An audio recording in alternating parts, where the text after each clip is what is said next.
Just like with the name Zakevich, Zakovich, and the like, even from the Old Testament to the New Testament, we see that different names are enunciated different ways. And the New Testament isn't bothered by that. The scriptures are not bothered by that. And so we recognize that in language, sometimes you have to adjust the enunciation given the limitations of an alphabet.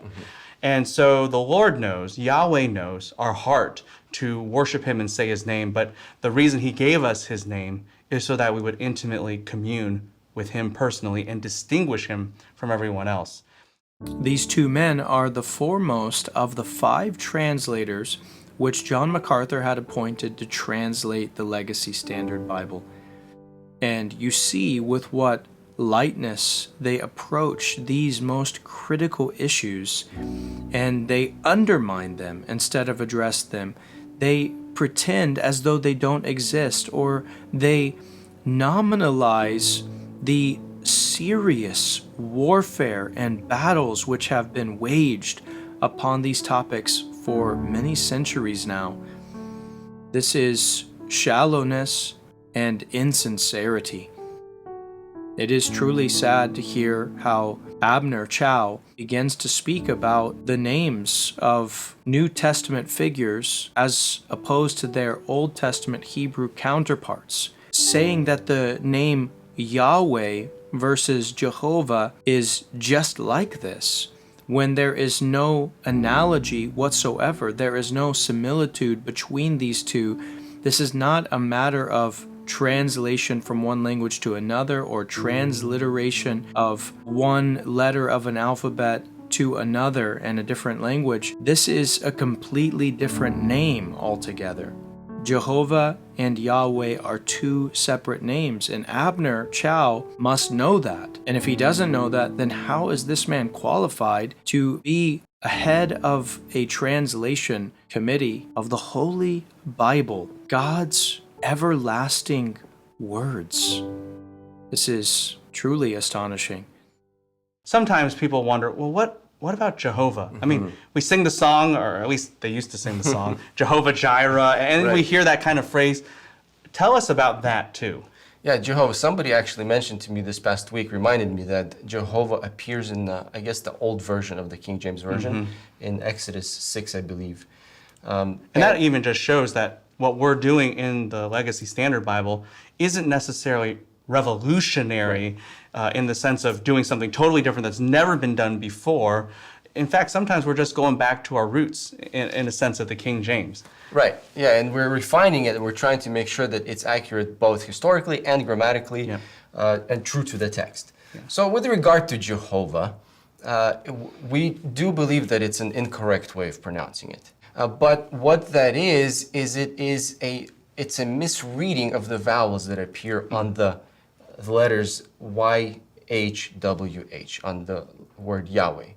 It's simply a misreading of it. And then you hear Joe Zakovich speaking about the King James Bible and how somebody told him that the King James Bible had this word Jehovah in it. It appears in the English, and he makes it out as though there's some original first edition 1611 where the word Jehovah actually appears in the English. But it's not that way at all. The man hasn't even done his research. He's not even looked into this, obviously, or he would know that every King James Bible from 1611 onward has had the name Jehovah preserved in it, not just once, but 7 times. But he doesn't know that, nor does he know why the King James translators allowed this in the King James translation, these 7 particular instances. And if he doesn't know these reasonings, if he doesn't know these precedents that have gone before him, then how can it truly be, as Abner Chau suggests, that they're just getting back to their roots when they don't even know their roots, obviously? This is all very troubling. So for about a year, linguistic scholars of the Master's University and Master's Seminary have been working on a translation called the Legacy Standard Bible. It's the best English translation I have ever read. It's the most diligently prepared translation. So what is the definition of diligent translation? Is it 5 men over the course of 1 year? And what did they do throughout that year? How many hours did they put in? What is the standard of diligent translation? John MacArthur seems to think that these 5 men over the course of 1 year did more than arguably any English translation or translator has ever done over the past 500, 600 years. Well, let's look at the King James translators and their translation process, and let the viewer judge which translation process was more diligent. 5 men, 1 year.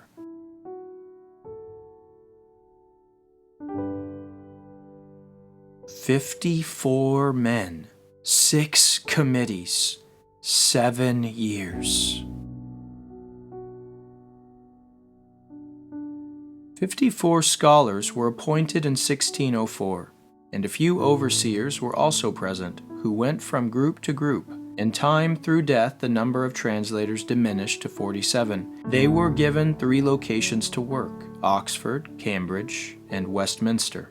And 2 groups worked at each location, making a total of 6 groups. The Bible was also divided up into 6 sections.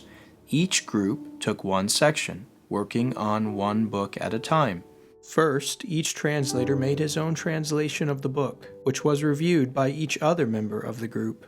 Then, the whole group reviewed the book. When they all agreed on the translation, they sent it to the other 5 groups for evaluation. Those groups then returned it to the original committee, marking anything they disagreed with. The original group would then go over the book again. When all 6 committees finished with the book, it was sent, with any differences that were left, to a special committee made up of 1 leader from each of the 6 groups. They solved any remaining problems, and the book was sent to the printers. In all, every single verse of the Bible was carefully examined and decided upon a total of 14 times by as many as 50 or more people. This made it impossible for any one translator to impose his personal viewpoint on a passage. He had to have logical reasons for a translation that were good enough to persuade every other scholar before it could be written into the text. There was no private interpretation here.